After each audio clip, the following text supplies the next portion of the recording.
deserve tonight. And I would like to thank Yahoo OMG for this award.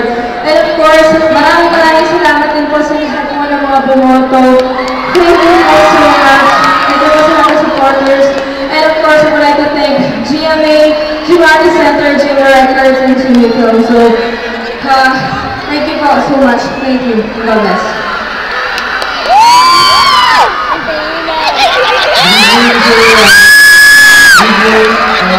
Gusto ko pasalamat sa Yahoo OMG Awards. First time ko dito, ang daming tao. So thank you. Sa mga bumoto, araw-araw ko may makikita ang buong boto para sa akin as Best Male Performer of the Year. So thank you. And siyempre, papasalamat ko sa fans, sa family ko, sa friends, and of course to God. And Jimmy, thank you. Thank you for all the support.